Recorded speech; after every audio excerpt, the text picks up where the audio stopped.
எத்தனை சந்தோஷமா இல்லையா சொல்ல முடியும்? அமேன். கர்த்தருடைய பரிசுத்த நாமத்திற்கு ஸ்தோத்திரம் உண்டாவதாக. நாம் இந்த இரண்டாவது ஞாயிற்றுக்கிழமையிலே தேவனை ஆராதிக்கும்படியாக கர்த்தர் நமக்கு கொடுத்த சிலாக்கியத்திற்காக நாம் கர்த்தருக்கு நன்றி செலுத்துவோம். நம்முடைய தியானத்திற்கு ஆதாரமாக சகரியாவின் புத்தகம் 9ஆம் அதிகாரம் 12ஆம் வசனத்தை நாம் எடுத்துக்கொள்வோம். Let's turn our Bibles to Zechariah chapter 9 verse 12. நம்பிக்கையுடைய சிறைகளே, அரணுக்கு திரும்புங்கள், இரட்டிப்பான நன்மையை தருவேன், இன்றைக்கே தருவேன். ஆமென். ஜெபிக்கலாம். எங்கள் அன்பின் பரலோக பிதாவே, இந்த அருமையான வேளையிலும் நம்பிக்கையோடு நம்முடைய பிள்ளைகள் வந்திருக்கிறார்கள். அவர்கள் வாழ்க்கையில் அவர்கள் என்னென்ன சூழ்நிலைகளில் நம்பிக்கை அற்றவர்களாக இருக்கிறார்களோ அந்த இடங்களிலே கர்த்தருடைய நம்பிக்கையின் வார்த்தையின் மூலமாக நம்முடைய பிள்ளைகளை உற்சாகப்படுத்தும், நம்முடைய பிள்ளைகளை பலப்படுத்தும், ஆசீர்வதியும், நம்முடைய நாமத்தை மகிமைப்படுத்தும். இயேசு கிறிஸ்துவின் நாமத்தில் ஜெபிக்கிறோம் எங்கள் நல்ல பிதாவே, ஆமேன். கர்த்தருடைய பரிசுத்த நாமத்திற்கு ஸ்தோத்திரம் உண்டாவதாக. அருமையான தேவனுடைய வார்த்தையில் நாம் வாசித்தோம், நம்பிக்கையுடைய சிறைகளே அரணுக்கு திரும்புங்கள். இந்த வேத பகுதியை நம்ம பார்க்கும் பொழுது இது இஸ்ரவேல் ஜனங்கள் அல்லது பாபிலோன் யூதா ஜனங்கள் பாபிலோனிலிருந்து அவர்கள் சிறைப்பட்டு போன இடத்திலிருந்து திரும்பி அவர்கள் இப்போ எங்கே இருக்காங்க? எருசலேமில் இருக்காங்க. இந்த எருசலேமில் இருக்கிற நாட்களில் சகரியாவின் மூலமாக, ஆகாய் தீர்க்கதரிசியின் மூலமாக ஆண்டவர் பேசுகிற காரியங்களை நம்ம பார்க்கிறோம். அதுதான் சிறைப்பட்டு போன மக்கள். அதனால தான் சிறைகளே என்று சொல்வது. சில டிரான்ஸ்லேஷனில், தமிழ் டிரான்ஸ்லேஷனில் சிறைப்பட்டு போனவர்களே என்று இருக்கிறது. அப்போது இன்றைக்கும் அநேக மக்கள் பலவிதமான சிறைக்குள்ளே இருக்கிறாங்க. எப்படி இருக்காங்க? ரொம்ப அடைக்கப்பட்ட சூழ்நிலை, எங்கும் போக முடியாத பலவிதமான தடைகள், தடங்கல்கள், பலவிதமான போராட்டங்கள் மத்தியில் அநேக மக்கள் இருக்கிறதை நம்ம பார்க்கிறோம். ஆனால் ஆண்டவர் சொல்கிறார், உங்களுக்கு ஒரு நம்பிக்கை உண்டு. விசுவாசிக்கிறோம் இல்லையா? சொல்லுங்க. உங்களுக்கு நம்பிக்கை உண்டு. அந்த நம்பிக்கையோடு கூட நீங்கள் சிறைச்சாலையில் இருக்கலாம், நம்பிக்கையோடு கூட நீங்கள் அடைப்பட்டு காணப்படலாம், நம்பிக்கையோடு கூட நீங்கள் பல விதமான இன்னல்களை அனுபவிக்கலாம். ஆனால் நீங்கள் கர்த்தரிடத்தில் திரும்பும் பொழுது கர்த்தர் உங்களுக்கு இரட்டிப்பான நன்மையை தருவார். ஹல்லேலூயா. இது பழைய ஏற்பாடு. புதிய ஏற்பாட்டில் ஆண்டவர் என்ன சொல்கிறார்? வாசிப்போம். மத்தேயு எழுதின சுவிசேஷம் 19வது அதிகாரம் 29வது வசனத்தை வாசிக்கும் பொழுது, Matthew's Gospel chapter 19 verse 29, அங்கே ஆண்டவர் நூறத்தனையாக உங்களுக்கு தருவேன் என்று சொல்கிறார். விசுவாசிங்களா இல்லையா? சொல்லுங்க. ரெண்டத்தனை எங்க இருக்கிறது? நூறத்தனை எங்க இருக்குது? 2 வேணுமா 100 வேணுமா? ஆமென். சொல்லுங்களேன். 2 கிடைச்சாவே போதும் பாஸ்டர். அப்படிதான் அமெரிக்காவுக்கு வருவோம். இந்தியாவிலிருந்து அமெரிக்கா கிளம்பும் போது பல கடன் பிரச்சனைகளோடு வருவார்கள்.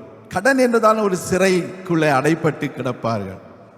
இந்தியாவுக்கு மாத்திரமில்ல, வெளிநாட்டுக்கு போகிறவங்கன்னு வைத்துக்கொள்வோமே, பல தேவைகள் இருக்கும். நம்ம எப்படியாவது வெளிநாட்டில் போய் முன்னேறலாம் அப்படின்னு தான் நம்ம அமெரிக்காவுக்கோ வெளிநாடுகளுக்கோ நம்ம போகிறோம் இல்லையா? ஒரு இல்லையா சொல்லுவோமா? நாங்கள் வெளிநாட்டுக்கு போகிறது தான், அமெரிக்காவுக்கு போது அப்படி வரலை. நாங்கள் கர்த்தருக்கு ஸ்தோத்திரம், நாங்கள் அமெரிக்காவில் வந்து செலவு பண்ண கர்த்தர் காசை கொடுத்துருந்தார். ஒரு இல்லையா சொல்லுங்க. அப்போ ஒரு சூழ்நிலையில மனிதர்கள் பல கஷ்டங்களுக்குள்ளே இருக்கிறார்கள். அந்த ஊரில் பார்த்தீங்கன்னா நம்ம சொல்லுவோம், எப்படியாவது 2 வருஷம் போய் சம்பாதிச்சு கடனை அடைச்சிட்டா அதுக்கப்புறம் நிம்மதியாக வந்து வீட்டில் அப்பா அம்மா கூட சந்தோஷமாக இருக்கலாம் அப்படின்னு நினச்சி வந்தோம். ஒரு வழியாக சொல்லுங்க. அப்படி சொன்னவங்களாம் ஒரு வழியாக சொல்லுங்க. அப்படி நினச்சி வந்தவங்களாம் ஒரு வழியாக சொல்லுங்க. சொல்ல மாட்டீங்களே? ஆண்டவருடைய முன்மதாக அப்படி சொன்னாதான் ஆண்டவர் ஆசீர்வாதம் கூட தருவார், 100 தருவார். ஒரு வழியாக சொல்லுங்க. கர்த்தருடைய பிள்ளைகளே, என் கூட இல்லை, என் கண்ணு முன்னாலேயே ஃபஸ்ட்டு 3 வருஷம் தான் 3 லட்சம் சம்பாதிச்சுட்டு கிளம்பி போயிடுவோம். ஆமேன். இப்போ 20 வருஷம் தாண்டி போயிட்டாங்க. ஒரு வழியாக சொல்லுங்க. ஆண்டவர் நம்மை ஆசீர்வதிக்கிற பொழுது நமக்கு என்ன நடக்குது? அந்த ஆசீர்வாதத்தை விட விருப்பம் இல்லை. நமக்கு 100 வேணும், 2 தான் நம்ம நினைச்சு வந்தோம் பழைய ஏற்பாட்டில். ஆனால் ஆண்டவர் புதிய ஏற்பாடு என்ன சொல்கிறாரு? 100 அத்தனையாக தருவேன் என்று சொல்கிறார். பாஸ்டர் உங்களுக்கு ரொம்ப தான் ஆசை அப்படின்னு நீங்க நினைக்கலாம். இந்த உலகத்தில் அந்த ஆசையை ஆண்டவர் எது கொடுத்துருக்காரு? நம்ம பிறருக்கு கொடுக்கிறதுக்காக கொடுத்துருக்காரு. ஒரு அருளியா சொல்லுவோமா? நான் போன வாரமே சொன்னேன். என்ன சொன்னேன்? ஆபிரகாமை ஆசீர்வதித்தார். அவன் தனியாக தான் வந்தான். அவன் ஆண்டவருடைய வார்த்தைக்கு கீழ்ப்படிந்தான், ஆண்டவருடைய சொல்படி நடந்தான். கடைசியில் ஆண்டவர் அவனை தனிமையா இருக்க விடல, அவனை செல்வ சீமானாய் மாற்றினார். அது ஆண்டவருடைய வேலை, நம்ம போக தேவையில்லை. ஒரு ஆளியா சொல்லுவோமா? நன்மையும் கிருபையும் என்னை தொடரும் அப்படின்னு நம்ம தமிழ்ல போட்டிருக்கோம். ஆனால் இன் சம் அதர் இங்கிலீஷ் டிரான்ஸ்லேஷன்ல தே வில் ஓவர்டேக் மீன்னு போட்டிருக்கு. இந்த உபாகமம் 28வது அதிகாரத்தை நம்ம படித்திருக்கிறோம். 14 வசனம் ஆசீர்வாதம், 14 வசனம் வேற காரியங்கள் இல்லைன்னு வச்சுக்கோம். ஆனா அதுல இங்கிலீஷ்ல பார்த்தீங்கன்னா all these blessings shall overtake you அப்படின்னு வரும். எல்லாமே உங்களை முந்திக் கொண்டு வரும் என்று சொல்லப்படுகிறது. ஒரு ஆளியா சொல்லுங்க. இன்றைக்கு நம்முடைய வாழ்க்கையில எல்லாரும் சாட்சியாய் சொல்ல முடியும். ஒரு ஆளியா சொல்லுமா? யாருமே சொந்த வீட்டில் இருக்கணும் அப்படின்னு அமெரிக்காவுக்கு வந்திருக்கவே மாட்டோம். ஒரு ஆளியா சொல்லுங்க. ஏன்னா அப்படி நம்மளை பிரெயின் வாஷ் பண்ணி தான் அனுப்புவாங்க. ஐ ஒரு ஆளியா போன வாரம் ஒரு வீடு சந்திக்கும் பொழுது இந்தியாவில் இப்போ தான் ஒரு வீடு முடிச்சிருக்காங்க. எவ்வளவு? 2Cக்கு மேலே. 2Cனா என்னது? 2nd செஞ்சுரிக்கு மேலே இல்லை, 2 கோடிக்கு மேலே. எவ்வளவு? 2 கோடிக்கு மேலே. 2 கோடி எத்தனையோ லட்சம் அப்படி சொன்னாங்க. ஓகே, அப்படியா? அப்போ நீங்கள் அதுக்கு உங்களுக்கு மாதம் எவ்வளவு? நீங்கள் அவ்வளோ இன்வெஸ்ட் பண்ணியிருக்கீங்க, அவ்வளோ வீடு வாங்கியிருக்கீங்க, உங்களுக்கு மாதம் எவ்வளவு வாடகை வரும் அப்படின்னு கேட்டேன். அப்போ சொன்னாங்க ஒரு 30,000 வரும் அப்படின்னு சொன்னாங்க. 30,000 எத்தனை டாலர் அப்படின்னு கேட்டேன். அது ஒரு $200-300 அப்படி சொன்னாங்க. ஓ, $300. அதே 2C அமெரிக்காவில் போடுங்க, உங்களுக்கு $1,500 வரும் அப்படின்னு சொன்னேன். ஒரு ஆளே சொல்லுங்க. ஆசையை தூண்டல, ஞானமா இன்வெஸ்ட் பண்றதை தெரிஞ்சுக்கணும். ஒரு ஆளே சொல்லுங்க. ஹல்லேலூயா. இன்னைக்கு அப்படித்தான் மனிதர்கள் இருக்கிறார்கள். கர்த்தருடைய பிள்ளைகளே, ஊர் நமக்கு வேணும், ஊர்ல நமக்கு சொத்து வேணும். எங்களுக்கு நாங்களாம் வீடு வச்சிருக்கதா சார் இல்லைன்னு சொல்ல. பாஸ்டர் வீடு வச்சுட்டு எங்களெல்லாம் வேண்டாம் சொல்றேன். நாங்க வீடை கட்டிட்டு தான் இங்க வந்தோம். ஒரு ஆளே சொல்லுங்க. ஆனா நான் என்ன சொல்ல வரேன்? ஞானமாக நடந்து கொள்வது ஆண்டவருடைய பிள்ளைகளுக்கு அழகு. வரலையா? இப்ப இன்றைக்கு ஆண்டவர் சொல்லுகிறார், நான் உனக்கு 100 அத்தனையாக தருகிறேன் என்று சொல்லி. நம்ம என்ன நினைக்கிறோம்? ஆண்டவரே, இரட்டிப்பான நன்மையினால் என்னை ஆசீர்வதியும், இரட்டிப்பான நன்மையினால் என்னை ஆசீர்வதியும். 100 அத்தனையை ஆசீர்வதிங்கன்னு ஜெபிக்க போறீங்க. ஒரு ஆள் சொல்லுங்க. காரணம், கர்த்தர் உங்களை ஆசீர்வதித்து உங்களை பிறருக்கு ஆசீர்வாதமாக வைக்கிற தேவன். ஆமென். உங்களுடைய கடனை தீர்க்கிறவர் அல்ல, கடனையும் தீர்த்து உங்களுக்கு அதிக ஆசீர்வாதங்களையும் உங்களுக்கு கொடுக்கிற வல்லமையுள்ள தேவன். வசனம் எடுத்துக்கொள்வோமா? வசனத்தில் பைபிள்ல இருக்கா பாஸ்டர்? இருக்கு. 2 ராஜாக்கள் 4வது அதிகாரத்தை திருப்பிக் கொள்வோம். 2 Kings chapter 4. அங்க ஒரு தீர்க்கதரிசியுடைய மனைவியை குறித்து பார்க்கிறோம். இந்த தீர்க்கதரிசியுடைய மனைவி தன்னுடைய கணவனை இழந்து விட்டாள். Now she is a widow. கூட 2 பசங்க தான் இருக்காங்க. பொதுவாக 2 பசங்க நிறைய வீட்டில் இருக்கீங்கல்ல, அதே மாதிரி 2 பசங்க 2 பாய்ஸ் அந்த லேடிக்கு இருக்காங்க. அந்த தீர்க்கதரிசியுடைய புத்திரரில் ஒருவனுக்கு மனைவியா இருந்த ஒரு ஸ்திரீ. கதையை நம்ம வேகமா போயிடுவோம். ஓகே. அப்போ அந்த அம்மா 2 மகன்களோடு இருக்காங்க. ஆண்டவர் எலிசாவை அனுப்புகிறார். எலிசா தீர்க்கதரிசி வந்த உடனே அந்த சகோதரி சொல்லுகிறார்கள், உம்முடைய அடியான் கர்த்தருக்கு பயந்து நடந்த ஒரு மனுஷன், இப்பொழுது அவன் கடனோடு கூட எங்களை விட்டு போய்விட்டார். இப்பொழுது இந்த கடனை எங்களால் தீர்க்க முடியாதபடிக்கு நாங்கள் மிகுந்த கஷ்டத்தோடு காணப்படுகிறோம். அந்த வேளையில் கடன் கொடுத்தவன் தன்னுடைய 2 பிள்ளைகளையும் தன்னுடைய மகன்களையும் அடிமையாக்கி கொள்ளும்படிக்கு வீட்டில் வந்து நிற்கிறான். ஐயா, நான் என்ன செய்கிறது? இன்னைக்கு நிறைய பேர் அப்படித்தானே இருக்கிறோம். இது அந்த நாட்களில் நம்ம எஸ்ரா நெகேமியா படித்த போது இங்கே படிச்சிருப்பீங்க. கடன் கொடுத்தவர்கள் அந்த வீட்டு பிள்ளைகளை தங்களுக்கு அடிமைகளாக்கி கொண்டிருக்கிறார்கள். காரணம், கடன் கொடுத்தவர்களுடைய கடனை திரும்பி கொடுக்க முடியவில்லை, வட்டி கொடுக்க முடியவில்லை. வட்டி குட்டி போட்டு அது பெரிய ஒரு பெரிய ஒரு அமௌண்ட்டுக்கு வரும்போது அந்த வீட்டில் எல்லாரும் ரொம்ப அடிமைகளாகிற ஒரு சூழல். அப்படித்தான் இந்த தீர்க்கதரிசியுடைய மனைவி சொல்லுகிறதை பார்க்கிறோம். அப்போ அந்த தீர்க்கதரிசியுடைய மனைவியிடத்துல அந்த எலிசாவாகிய தீர்க்கதரிசி வந்து அதாவது இறந்து போன தீர்க்கதரிசியுடைய மனைவி இப்பொழுது தீர்க்கதரிசியாகிய எலிசா இங்கே வந்திருக்கிறதை நாம் பார்க்கிறோம். அப்ப எலிசாவிடத்துல அங்கே சொல்லப்படுகிறது என்ன, ஆண்டவர் சொன்னதை அந்த எலிசா அந்த ஸ்திரீ இடத்துல சொல்லுகிறதை பார்க்கிறோம். அந்த ஸ்திரீயானவள் அந்த கண்ணீரோடு கேட்கிறாள். வசனத்தை வாசிக்க, கடன் கொடுத்தவன் இப்போது என் 2 குமாரரையும் தனக்கு அடிமைகளாக்கிக் கொள்ள வந்தான் என்றாள். கொஞ்சம் யோசித்து பாருங்க, இருக்கிறது 2 பாய்ஸ், இருந்த கணவனும் போய்விட்டான். இப்ப இந்த ஸ்திரிய தனியா விட்டுட்டு அந்த 2 பிள்ளைகளையும் அவன் எடுத்துட்டு போறான்னா அந்த ஸ்திரிக்கு எவ்வளவு மன வேதனையா இருக்கும். ஆசையா இருந்த 2 பிள்ளைங்களையும் எடுத்துட்டு போறானே, எனக்கு யார் இருக்கிறாங்க, என் பிள்ளையை கொண்டு போய் அடிமைகளாக்கி விடுவானே, என்னுடைய பிள்ளைகள் அடிமை வேலை செய்வதற்கும் அடிமைத்தனமான ஒரு சிறைப்பட்டதான ஒரு வாழ்க்கையில சுதந்திரம் இல்லாமல் இருக்க ஒரு சூழ்நிலையில மாட்டிக்கொள்வார்களே என்று அந்த தாயுடைய வேதனையை நம்மால் புரிந்து கொள்ள முடிகிறது. அந்த வேளையில எலிசா அவளை நோக்கி, நான் உனக்கு என்ன செய்ய வேண்டும் என்று அவன் கேட்கிறான். எங்க கதை சொல்லிட்டேன், நான் என் கதையை சொல்லிட்டேன். அந்த ஸ்திரீ சொல்றாங்க, நீங்க நான் என்ன செய்யணும்னு கேட்குறீங்க, ஏதாவது செய்யுங்க அப்படின்னு தான் அந்த அம்மா சொல்லியிருப்பாங்க.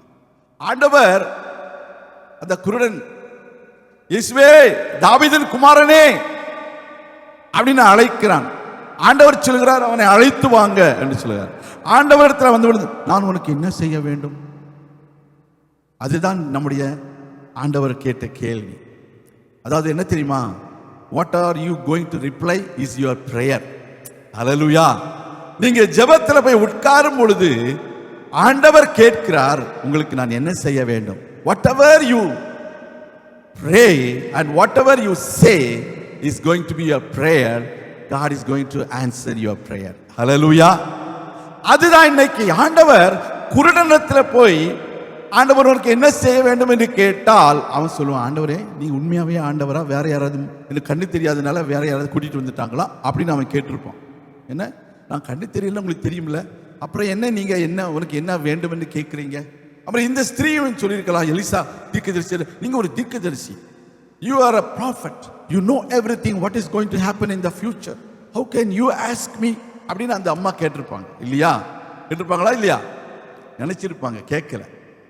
ஆனா இந்த இடத்துல நடந்தது தான். எப்பொழுதுமே ஆண்டவர் நம்முடைய வாயின் வார்த்தையை அவர் கேட்க விரும்புகிறார். ஹல்லேலூயா. ரெபெக்காளை கூப்பிட்டாங்க, கூப்பிட்டு இந்த மாதிரி எலியேசர் வந்திருக்காரு, இந்த மாதிரி நீ தான் அவருடைய ஜபத்திற்கு பதில் நீங்க தான் அப்படின்னு உங்க வீட்டில் வந்து நிற்கிறாரு. யார் வீட்டில்? ரெபெக்கா வீட்டில். நல்ல கலைங்க, ரெபெக்கா யாரும் இல்லை. அப்போ பெற்றோர்கள் சொல்றார்கள், பெண்ணின் வாய்மொழியை கேட்போமாக. பெண் என்ன சொல்றான், பெண்ணுடைய விருப்பம் என்ன அப்படின்னு கேட்கிறாங்க. அதே மாதிரி இன்னைக்கு நம்முடைய வாய்மொழியை ஆண்டவர் கேட்க விரும்புகிறார். ஒரு ஆளையா சொல்லுங்க, உங்களுடைய நிலைமையை அறிந்த தேவன், உங்களுடைய தேவையை அறிந்த தேவன். ஆனா நீங்க உங்கள் உள்ளத்தில் இருக்கிற ஆசைய விருப்பத்தை ஆண்டவரிடத்தில் தெரிவிக்கும் பொழுது அதை கர்த்தர் நிச்சயமாய் நிறைவேற்றுவார். விசுவாசிங்க, ஒரு ஆளையா சொல்லுங்க. நிறைய வேளைகளை நம்ம சொல்ல, ஆண்டவரே நமக்கு எல்லாம் தெரியும், ஆண்டவரே அதெல்லாம் செய்யுங்க இதை செய்யுங்க. இல்லை, நம்ம வாய்மொழியை கேட்கிற விரும்புகிற ஆண்டவர். அந்த நேரத்தில் அந்த குருடனுடைய அப்போ குருடன் சொல்லியிருக்கலாம், ஆண்டவரே 2 பெண் பிள்ளைகள் இருக்கிறாங்க, இன்னும் கல்யாணம் ஆகலை, ஒரு 10,000 ரூபாய் கொஞ்சம் கொடுத்தீங்கன்னா நான் அந்த பிள்ளைகளை எப்படியாவது நான் கரையேற்றிடுவேன் அப்படின்னு சொல்லியிருக்கலாம்ல. அவன் சொல்லலை. அவன் என்ன சொன்னா, நான் பார்வை அடைய வேண்டும், நான் பார்வை அடைந்தால் நானே உழைத்து சம்பாதித்தவருடைய குடும்பத்தை காப்பாற்றிக் கொள்வேன், உமக்கு ஊழியத்துக்கு கொடுப்பேன், உங்களுடைய பின்னால வருவேன் அப்படின்னு அவன் அன்னைக்கு பின்னால தான் போனான். கர்த்தருக்கு ஸ்தோத்திரம். இன்றைக்கு உங்க வாழ்க்கையில God wants to know what is your priority in your life. He wants to know what is your prayer in your life. He wants to know how can he help you. ஒரு வழியா சொல்லுமா. அப்போ அந்த இடத்துல பாருங்க, அவள் சொன்ன உடனடியாக எலிசா கேட்கிறான், உன்னிடத்தில் என்ன இருக்கிறது? What do you have? நம்ம சொல்ல ஒண்ணுமே இல்லைன்னு தான் சொல்லுவோம். என்ன இருக்குது? ஒண்ணுமே இல்லை, கடனா இருக்கிறேன், கடன் தான் இருக்குது அப்படின்னு சொல்லுவோம் இல்லையா? அந்த அம்மா உள்ளதை சொல்றாங்க, அதுதாங்க முக்கியம். இன்னைக்கு ஆண்டவர் நம்மள கேட்கும்போது உங்கள்கிட்ட என்ன இருக்குன்னு கேட்டா ஒண்ணுமே இல்லை பாஸ்டர், ஏகப்பட்ட பில்லு தான் இருக்குது, கிரெடிட் கார்டு பில் இருக்குது, ஏகப்பட்ட லோன் இருக்குது, அது இருக்குது, அப்படிதான் நம்ம சொல்லுவோம். ஆனால் அந்த அம்மா என்ன சொல்றாங்க பாருங்க, என்கிட்ட இருக்கிறதெல்லாம் ஒரு குடம் எண்ணெய். என்னது? என்ன இருக்குது? ஒரு குடம் எண்ணெய். ஒரு குடம் எண்ணெய் அப்படி நம்ம என்ன நினைப்போம்? அப்பா, ஒரு குடம், நம்ம ஊர்ல குடம் எவ்வளவு பெருசா இருக்கும்? இவ்வளவு பெருசா இருக்கும். குடம் பார்த்துருக்கீங்களா? நீங்களாம் பார்த்துருக்க மாட்டீங்க. ஆமென். குடத்தை பார்க்கணும்னா இன்னைக்கு நெட்டில் போய் பார்க்கணும், வாட் இஸ் குடம் மீன்ஸ் அப்படின்னு. அதோட இமேஜ் செலக்ட் பண்ணணும். ஆமாம், அப்போ தான் இமேஜ் வரும். இல்லாட்டா அவன் it's a container which can carry water, oil and அப்படின்னு அவன் போட்டிருப்பான். நீங்கள் வந்து இமேஜை செலக்ட் பண்ணீங்கன்னா டக்குன்னு வரும். அப்போ அவன் see what shall I do for you, tell me what do you have in the house. And the maid servant has nothing, she says, your maid servant has nothing in the house but a jar of oil. இன்றைக்கு நம்முடைய வாழ்க்கையில நம்ம என்ன இருக்கிறத சொல்லுகிறத ஆண்டவர் எதிர்பார்க்கிறார். Jar of oil. இடத்துல எண்ணெய், ஒரு குடம் எண்ணெய், ஒரு ஜார். நம்ம ஜார்னு பெரிய நிறைய டிஃபரன்ஸ் இருக்கும் இல்லையா? 1 pint 2 pints டிஃபரெண்ட் பாயிண்ட்ஸ் இருக்கும். அது என்ன பாயிண்ட் தெரியல, எத்தனை பாயிண்ட். அப்போ இந்த இடத்துல என்ன செய்றார்? ஜார், ஒரு குடம் எண்ணெய். அப்பொழுது அவன், நீ போய் உன்னுடைய அயல் வீட்டுக்காரர் எல்லாரிடத்திலும் அநேகம் வெறும் பாத்திரங்களை கேட்டு வாங்கி உள்ளே போய் உன் பிள்ளைகளுடன் உள்ளே நின்று கதவை பூட்டி அந்த பாத்திரங்கள் எல்லாவற்றிலும் வார்த்து நிறைந்ததை ஒரு பக்கத்தில் வை என்றான். அவள் அவனிடத்திலிருந்து போய் தன் பிள்ளைகளுடன் கதவை பூட்டி கொண்டு இவர்கள் பாத்திரங்களை அவளிடத்தில் கொடுக்க அவள் அவைகளில் வார்த்தாள். இவர்கிட்ட இருக்கிறது ஒரு குடம் எண்ணெய். தீர்க்கதரிசி என்ன சொல்றாரு? நீ போய் பக்கத்து வீட்டில் எல்லார்ட்டையும், அதாவது அயல் வீட்டுக்காரர், அதான் பக்கத்து வீட்டுக்கு நெய்பர்ஸ்கிட்ட போய் அவங்க பாத்திரங்கள்லாம் வாங்கிட்டு வாங்க, எல்லாவற்றையும் அறைக்குள்ள கொண்டு போங்க, ரூம்ல கொண்டு போங்க, கதவை பூட்டுங்க. அந்த பூட்டிட்டு என்ன பண்ணணும்? இருக்கிற அந்த ஒரு குடம் எண்ணெயை எல்லா பாத்திரத்திலையும் வார்த்து வையுங்கள் என்று சொல்கிற. வார்த்தைனா ஊற்றுங்க, ஊற்று, நிறைந்ததை ஒரு பக்கத்தில் வைங்க, ஊற்றுங்க, நிறைந்ததை பக்கத்தில் வைங்க, ஊற்றுங்க, அப்படியே பண்ணிட்டே இருக்காங்க. அவள் என்ன செய்கிறாள்? தீர்க்கதரிசி சொன்னபடியே செய்கிறாள். என்ன செய்கிறாள்? தீர்க்கதரிசி சொன்னபடி செய்தாள். அதுதான் அவளுடைய காரியம். அந்த பாத்திரங்கள் நிறைந்த பின் அவள் தன் மகன் ஒருவனை நோக்கி இன்னும் ஒரு பாத்திரம் கொண்டு வா என்று சொல்லுகிறான். அவன் பக்கத்துல எல்லாம் போய் கேட்கிறான், யாரிடத்திலும் பாத்திரம் இல்லை, வேற பாத்திரம் இல்லை என்றான். அப்பொழுது எண்ணெய் நின்று போயிடுச்சு. எப்படி கரெக்ட் டைமிங் பாத்தீங்களா? பாத்திரம் இல்லை, எண்ணெய் இல்லை. பாத்திரம் இருக்க இருக்க எண்ணெய் வந்து கொண்டே இருக்குது. நம்முடைய தமிழ்நாட்டில் சொன்ன ஒரு பாத்திரம் சொல்லுவாங்க. என்னது? என்ன பாத்திரம்? Thank you so much. அட்சய பாத்திரம் சொன்னாங்க. ஆமென். ஊத்த ஊத்த வந்துட்டே இருக்குது. அதெல்லாம் ஆண்டவருடைய என்னது? அபிஷேக பாத்திரம் வரலையே சொல்லுவோம். அப்போ அந்த இடத்துல பாருங்க, ஆண்டவர் எப்படி இந்த ஸ்திரீயுடைய தேவைகளை சந்தித்தார். இப்பொழுது அந்த ஸ்திரீயானவள் என்ன செய்கிறாள்? அந்த எண்ணெயை விற்று தன்னுடைய கடனை தீர்க்கிறது மாத்திரமல்ல, அவளுடைய மீந்ததை அவளும் அவளுடைய பிள்ளைகளும் ஜீவனம் பண்ணும்படிக்கு ஆண்டவர் என்ன செய்திருக்காரு? அவளை ஆசீர்வதிக்கிறார். விசுவாசிக்கிறவராலையா சொல்லுங்க. இன்றைக்கு அநேக மக்கள் கடனோடு கூட காணப்படலாம். ஆனால் ஆண்டவருடைய வார்த்தையிடத்தில் நீங்கள் சொல்லுகிறதை அவர் கேட்டு அவர் உங்களுக்கு என்ன சொல்லுகிறாரோ அதன்படி செய்யுங்கள். அப்பொழுது நிச்சயம் ஆசீர்வாதம் உண்டு. ஒரு அலையா சொல்லுவோமா? கானாவூர் கல்யாணத்தில் திராட்சரசம் அது குறைவுபட்டது. It was just running out. It was not emptied. It was not finished. It was not completed. But அங்க என்ன சொல்றாங்க? திராட்சரசம் இல்லை அப்படின்னு சொல்றாங்க. அப்ப ஆண்டவர் சொல்லுகிறார், முதலாவது என்னுடைய வேலை வரவில்லை அப்படின்னு அருமையான தாயார் இடத்துல சொல்கிறார். ஆனா மறுபடியும் அவர் விடல. அதுதான் அவருடைய ஸ்பீடு, இம்மீடியட் ஸ்பீடு. என்ன நடக்குது? போய் கற்சாடிகளை நீங்கள் கொண்டு வாங்க, தண்ணீரால் நிரப்புங்க அப்படின்னு சொல்றாங்க. ஆண்டவர் சொன்ன உடனடியாக எல்லாரும் யோசிக்கல. ஐயோ, திராட்சரசம் வேண்டும் என்றால் திராட்சை குலைகளை கொண்டு வர வேண்டும், அதை செக்கிலிட்டு ஆட்ட வேண்டும், அதை மண்ணுக்கு அடியில் புதைத்து வைத்து பல நாட்கள் கழித்து அது நன்றாக புளித்த பின்பு அதை எடுத்து பரிமாற வேண்டும் என்று தானே நாங்கள் கற்றுக்கொண்டு இருக்கிறோம். ஆனால் ஆண்டவர் என்ன சொல்கிறார்?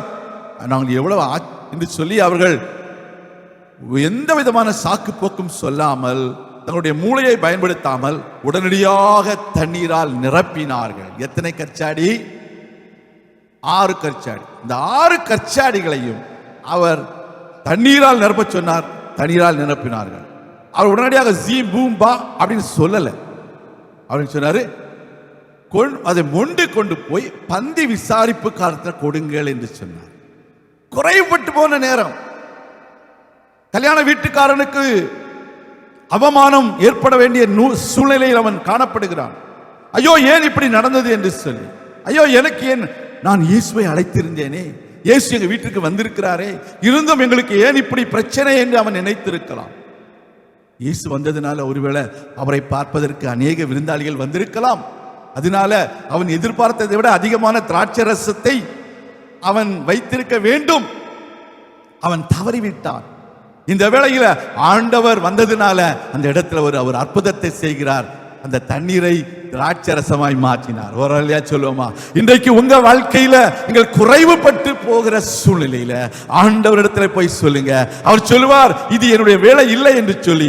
ஆனாலும் அவர் உங்களை காக்க வைக்கிற தேவன் அல்ல, அவர் உடனடியாக செயல்படுகிற தேவன். உங்கள் குறைவுகளை அந்தந்த வேளையில, தகுந்த வேளையில, ஏற்ற வேளையில உங்களுக்கு நிறைவாக்கி உங்களுடைய அவமானத்தை மாற்றி உங்களுடைய சந்தோஷத்தை களிப்பாக மாற்றுகிற தேவன் ஒருவராக இருக்கிறார். ஹல்லேலூயா.